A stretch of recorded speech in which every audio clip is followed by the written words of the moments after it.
What's up everybody, Johnny Baz 85. What are we going to do over here? Continue from the last time. We're going to be talking about Batman vs Superman. And we're talking about characters. Yes, we're here with Mr. Mark, the comic book aficionado, the expert, the person I always agree, mostly disagree with. So we're going to be talking more about characters from Batman today. v Superman. Yes, that's perfect, Mr. Mark. I just wanted to say, Johnny Baz, Yeah, the reason I'm please. holding this up, the previews novel, is because the DC Comics are relaunching a lot of their titles, so it's kind of appropriate to the character conversation we'll be having. So let's talk characters. Yeah, that is if you didn't know, because we really know our comics. We know our At stuff. least Mark knows them. Oh, well, Cool. So, as we spoke last time about the plot, yeah. very twisted, very convoluted, and quite a lot of stuff happening. Characters, a lot of characters introduced. A lot, yeah, Exactly. a lot. Maybe too many. I thought Johnny Baz. But they were integral, weren't they, to the plot? Because we've got, it was like the baby for Justice League. They had to bring in so many people. They introduced a new villain. I wanted to really talk about that. Lex Luthor Jr. Not Lex Luthor. So tell me, what is he different to Lex Luthor? There's a big difference. So you've got Lex Luthor, the calculating, the person that he was, an arch rival to Superman. Now comes his son, Lex Luthor Jr., living up to a legacy, and he really had to make his mark, but you couldn't expect, Mark, you couldn't expect the same tenacity that he had with his father, but he turned out to be a better villain.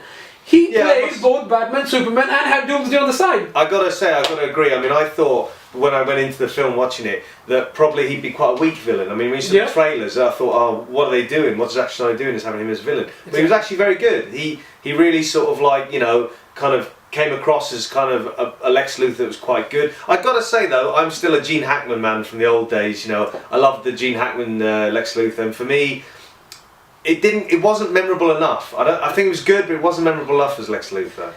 It wasn't memorable enough, yes. Well, the comparison with Gene Hackman is really hard to beat something like that. But then again, they're reinvigorating the series. Okay. See, just as you spoke about the rebirth. That's right. So it's the rebirth of DC. Yeah. Snyder has like an Atlantean, effort, a project on himself, and he's really trying to revisit everything, and bring everything in accord.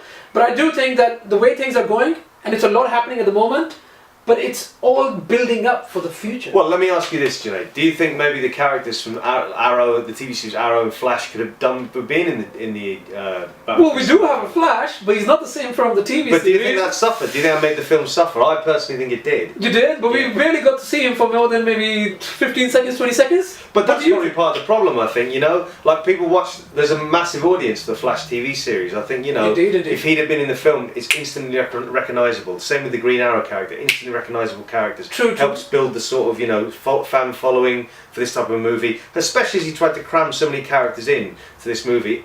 Recognisable characters would really hit it home. But then again, you see, this is Zack Snyder. He tries to do things his way, and he wanted to he wanted to change everything. It's a more darker, grittier version of the whole thing. Okay. And he didn't want it to be nice, like Marvel introducing every character nicely, familiar faces. So he brought in Ezra for Flash and everything. Aquaman as well. He just completely changed Aquaman.